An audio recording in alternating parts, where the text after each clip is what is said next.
Welcome back to the Two Guys Talking Booze video podcast, where every bottle has a story, and every story deserves a toast. Today, we're pouring something that's equal parts American history and modern craft distilling. On the bench is Mammoth Bourbon and Bounce, a unique blend of unique bourbon and a legendary Colonial-era Cherry Bounce. It's a recipe that's been delighting drinkers for centuries. Can Michigan cherries and quality bourbon create the perfect marriage of sweet and spice? Is this a whiskey lover's hidden gem, or is it simply dessert masquerading as bourbon? We're diving into the history of Mammoth Distilling, uncovering the fascinating story behind Cherry Bounce, and breaking down everything from the color and the aroma to the palate finish and overall value. So grab your favorite glass and lower your voice and pour yourself something special, and join us as we find out whether this historic American spirit deserves a permanent place on your shelf. Let's talk some booze.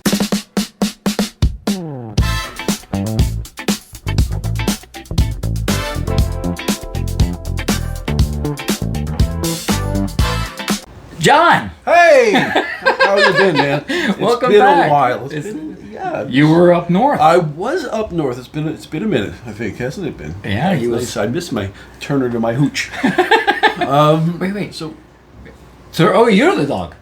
Hooch is the dog. That's fine. Okay, that's fine. I can live with that. All right, you guys don't know that. Turner and Hooch? No. Okay. Old reference. Okay, yeah, They weren't alive. It was in the 80s. Simon Garfunkel? No, never mind. I saw Turner and Hooch in a drive-in theater. Okay. With some au pairs I met from Denmark. Okay. When I was working at the movie theater. Most good story start. Okay. They were like, we're Danish. I'm like, oh, I love Danish. In the morning with my breakfast. And they were like, I'm like, terrible joke. I was telling terrible jokes at 19. Yeah. The Danes are not that funny. We're still friends. Oh, well. What do you care? So you were up in the Upper P? I was up here.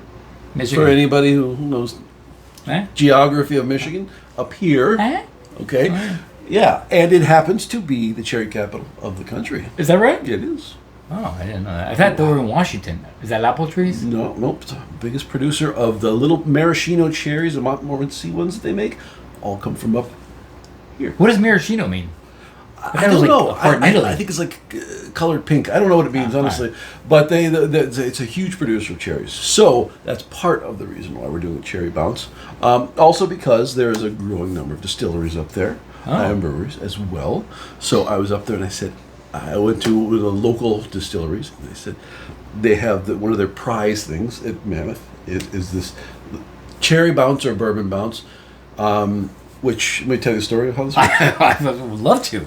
So this goes back. It's kind of what we do on the show. It's pre-colonial. It goes back to Europe, England, I think, in particular, where they would take the fruit from cherries and you put them in alcohol. And what do you think is going to happen when you put it into alcohol?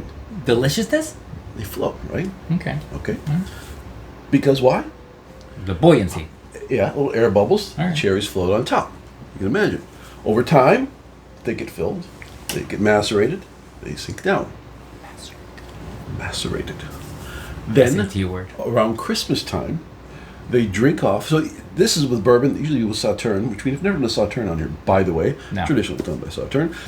You drink some of the stuff around Christmas time, and you put some more booze in there. By Easter time, they float back up again. That's the bounce. That is the what? That's called, and that is, it's due to I believe it's magic. I think it's magic that does it. Oh, I mean, this is amazing stuff. I mean, it could be the specific gravity and the reversing of the diffusion and therefore causing it to go up. But I'm going to go with magic. This is stuff you only learn here. That is the bounce. So the bourbon bounce is it floats, it sinks, and then it bounces back up by Easter. You know, I did my research on this bottle. I didn't see that anywhere. I know your research is not very good. I'm going to have to fire ChatGPT. So, I put this record here for one line, thinking that Journey was from Michigan. No. They're not. No, they just Do you know where they're from? I want to say like Philadelphia. Oh, very close. Yeah. San Francisco. So, that's right. 1973, it was ex-band members of Santana and some other band, which I'm blanking on, and I did research it, and they formed Journey in San Francisco. I told you, I'm firing ChatGPT. No, I'm kidding. Professor Proof. That's what I call him.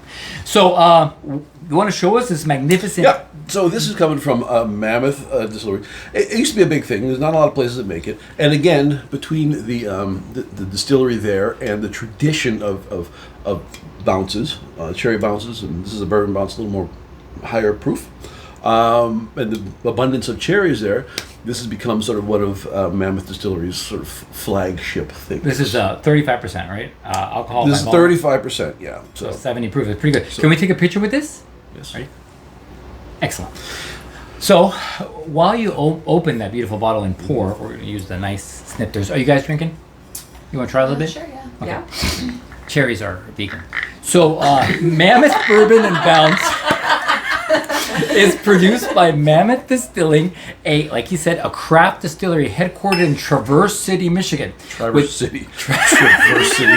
You make it sound like adversity. Of course, people have to suffer through traversity. What is it, Traverse City? Traverse City. I told you, I've been to Ann Arbor. Traverse City is the, what do they call it? There's a name for it. The Riviera of Michigan. Oh, fancy. No. They have tasting rooms throughout northern Michigan. It was founded in 2013, and Mammoth Distillery has built its reputation around using locally sourced ingredients, celebrating the agricultural traditions of the Great Lakes region. Indeed. And like these spirits, they often use these cherries, these famous cherries, grains, and other botanicals. So you can find this bottle if you're looking. I would buy it directly from their online store. They have it for $31.79. Binny's Beverage Depot has it for $34.99, and the other places are all local in Michigan. So let's take a little trip up here. Yeah, just take a trip. You can go visit his family. Go sit there and taste one of their many. So look at this color. This is spectacular. This is very interesting. They call this a rich amber with ruby highlights from the Michigan cherries, and it's unique. I don't think we've ever had anything this color. All right. I thought there was a nice little toast here for everyone. Here's to good friends, good bourbon, and great stories. Cheers. Cheers. Cheers. Ching. Oh, I cleaned these properly. All right. Oh, we didn't even smell it. Let's drink it first. Ooh, that's interesting. That's delicious. So first of all, it arrives with very strong shots of caramel, which I wasn't expecting. Obviously the vanilla, even though Brandon will probably get mad at me for saying that. Shout out to Brandon up in Victoria. But this is really interesting. I don't taste the vanilla in this one. I gotta say, this may be the first one that did not have, to me, notes of vanilla. Yeah. It's got the notes of cherry. It's got the cherry peel in there, and I think it goes against all the carameliness that you normally get from the barrel of the bourbon, and it offsets it with just a little bit of astringency. Yeah. It's tart. Yeah, tart. It's tart, so more than a bourbon would be. Absolutely. This is unusual for a bourbon. Of course, we've had some fire bourbon, but we didn't even smell it. Should we you want to do a little finger thing? A little finger thing. Jeez. There you go. See? I don't get vanilla in this either. I don't get much of anything. I don't get a strong aroma. Am I dying? Are you tasting tin and metal in your mouth? Smelling burnt toast? We could call somebody. Almonds? Your dad's a doctor. Isn't almonds like a heart attack or something, or stroke? I don't know what it is. So it's not candy like. When you think of bourbon cherry, cherry, you're thinking like candy, like something sweet, but you don't get any of that. Yeah, I mean, this is the bourbon bounce. They also do a cherry bounce, which is a little less bourbon, more cherry, a little more cordial like. This is the one that I think would be the more like the second time they put it in. Got it. When the things float back up again, so you're gonna get a little more bourbon, but technically the one that you would drink around Christmas time would be a little more cherry, a little more candy. Okay, that's the one I like. This is delicious too. It has a really nice medium finish. It's surprisingly dry, which I wasn't expecting. I was expecting it to be very cherry. It ends a little juicy. I think that comes from the cherry too. Like, you know, it doesn't leave you with like a heavy oiliness in your tongue. It almost has like a little bit of just a juiciness to the end of it. I think. Just so you know, you guys don't need to know all this stuff. Like when he's just no, juiciness is a technical term. He's just really good. Don't worry about that. It's highly technical stuff, of course. It's juiciness. So we're informing. We are informing. This is a service.